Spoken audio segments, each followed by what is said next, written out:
Hello friends, स्वागत है आपका मोरल स्टोरीज के इस चैनल में जिसमें हम सीखते हैं इंग्लिश से Hindi translation with short moral stories.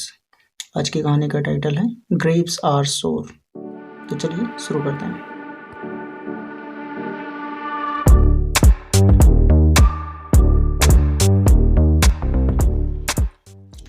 Grapes are सोर। ग्रेप्स यानी अंगूर, आर हैं और सोर खट्टे यानी अंगूर खट्टे हैं। कहानी शुरू होती है once upon a time. Once upon a time जब भी आता है इसका मतलब एक समय की बात है या एक बार की बात है। वंस अपॉन अ टाइम यानी एक बार की बात है। There was a fox. There was a fox. Fox मतलब लोमड़ी और मतलब एक लोमड़ी और देयर वॉज मतलब होता है था। तो एक लोमड़ी थी या एक लोमड़ी था। ही लिव्ड मतलब वह रहता था। ही यानी वह और लिव्ड रहता था। इन अ लार्ज फॉरेस्ट। इन यानी में, अ लार्ज फॉरेस्ट एक, लार्ज यानी बड़े और फॉरेस्ट यानी जंगल, एक बड़े जंगल में रहता था। विच यानी जो, stood by a little village. Stand का मतलब होता है स्थित होना और स्टूड बाय का मतलब होता है पास में स्थित होना। जो पास में स्थित था। अ लिटिल विलेज, यानी एक, लिटिल यानी छोटा और विलेज यानी गांव। तो एक छोटे से गांव के पास में एक बड़ा सा फॉरेस्ट था, जंगल था, जिसमें वह लोमड़ी रहती थी या रहता था। वन डे एक दिन, the fox roamed. The fox यानी लोमड़ी, रोम्ड का मतलब होता है घूमना। ये रोम की सेकंड फॉर्म है, रोम्ड यानी घूमा। The fox roamed all through the forest. All through का मतलब होता है से। द फॉरेस्ट यानी जंगल, पूरे जंगल में घूमा। In search of food. In यानी में, सर्च यानी खोज और ऑफ फूड यानी खाने की खोज में, तो खाने की खोज में पूरे जंगल में घूमा। बट यानी लेकिन, it was perhaps an unlucky day for him. It यानी वह, वॉज था, परहैप्स शायद, एन अनलकी डे, एन यानी एक, अनलकी दुर्भाग्यपूर्ण, डे यानी दिन, फॉर के लिए और हिम उसके। तो इसका मतलब क्या हुआ, लेकिन यह शायद उसके लिए एक दुर्भाग्यपूर्ण दिन था, है ना। आगे आफ्टर यानी के बाद, रोमिंग, आफ्टर रोमिंग यानी घूमने के बाद, रोम का मतलब है घूमना और आफ्टर रोमिंग यानी घूमने के बाद। In the forest, in the forest यानी इन यानी में और द फॉरेस्ट यानी जंगल, तो जंगल में घूमने के बाद। For the entire day, for यानी के लिए, द एंटायर डे, डे यानी दिन और एंटायर का मतलब होता है पूरा, तो पूरा दिन जंगल में घूमने के बाद। He was still hungry. He यानी वह, वॉज यानी था, स्टिल अभी भी, वह अभी भी था, हंग्री, हंग्री का मतलब होता है भूखा। तो पूरे दिन जंगल में घूमा, जंगल में भटका, लेकिन अभी भी वो भूखा था। The fox was beginning. The fox यानी लोमड़ी, वॉज बिगनिंग यानी होने लगा था। जब भी बिगिन शब्द आता है या फिर स्टार्ट शब्द आता है इसका मतलब होता है होने लगना। तो फॉक्स होने लगा था। To get weak, get weak मतलब होता है कमजोर, तो कमजोर होने लगा था। एंड टायर्ड, टायर का मतलब होता है थकना, तो थकने लगा था और कमजोर होने लगा था।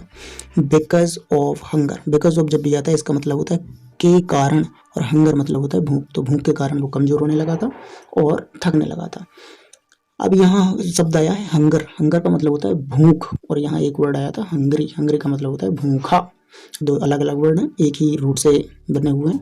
ही was losing his patience. He यानी वह है, वॉज यानी था, लूजिंग यानी खो रहा यानी खोना, तो लूजिंग यहाँ आईएनजी फॉर्म में मतलब वह खो रहा था।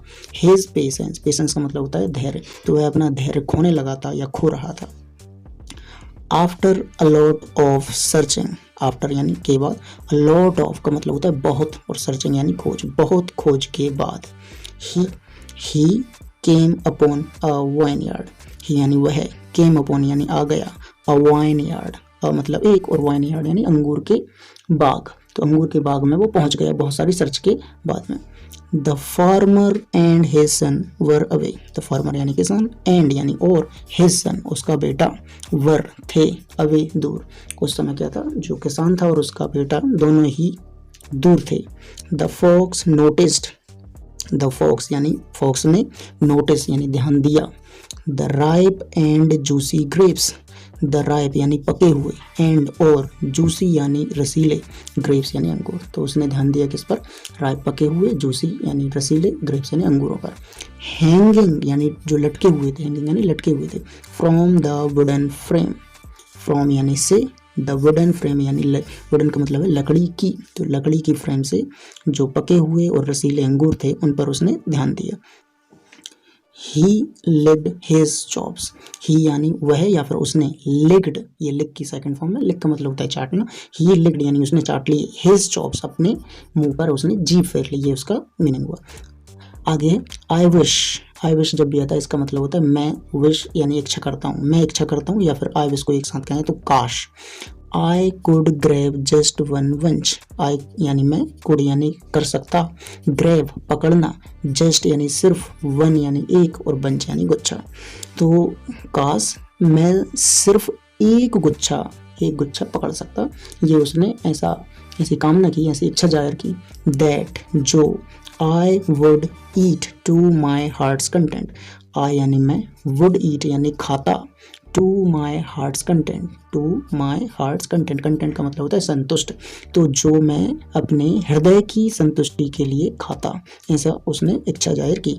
The fox thought, the fox यानी fox ने, thought यानी सोचा, think की सेकंड फॉर्म है thought यानी fox ने ऐसा सोचा। सो इसलिए ही जम्प्ड यानी वह या फिर उसने, जम्प्ड यानी होता है उछलना, तो वह उछला। At a bunch of grapes, at a bunch यानी गुच्छे पर, ऑफ ग्रेप्स अंगूर के, तो अंगूर के गुच्छे पर वह उछला।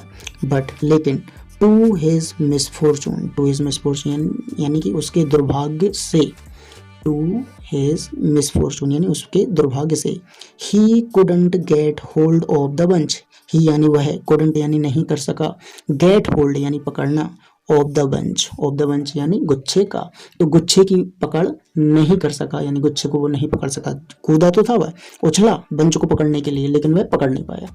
ही जम्प्ड अगेन, ही यानी वह, जम्प्ड यानी उछला, अगेन यानी फिर से, तो वह फिर से उछला। बट टू नो लक यानी कि फिर से कोई भाग्य नहीं, यानी सही मायने में जब वह फिर से उछला तो फिर से कोई भी बंच उसके हाथ में नहीं आ पाया। द फॉक्स यानी फॉक्स ने, थॉट सोचा, टू हिमसेल्फ अपने आप में, तो फॉक्स ने अपने आप में क्या सोचा, परहैप्स का मतलब होता है शायद, दे यानी बे, आर यानी हैं, सोर का मतलब होता है खट्टे, तो फॉक्स ने अपने आप में ये सोचा कि शायद बे खट्टे हैं। खट्टे कौन है, अंगूर खट्टे हैं। दे मस्ट बी का मतलब बे होना ही चाहिए। पहले तो उसने ये सोचा कि शायद अंगूर खट्टे हैं और बाद में ये भी सोच रहा है कि वो होना ही चाहिए खट्टे। And he turned around, and मतलब और, ही यानी वह, टर्न्ड अराउंड का मतलब होता है मुड़ना, वह मुड़ा। एंड वेंट बैक, एंड यानी और, वेंट बैक गो की सेकंड फॉर्म है, गो मतलब जाना और वेंट यानी चला गया, बैक यानी वापस, टू द फॉरेस्ट यानी जंगल में, और वो वापस जंगल में चला गया। इस तरीके से वो ग्रेप्स तो खा नहीं सका। अब देखते हैं मोरल क्या है इस स्टोरी का।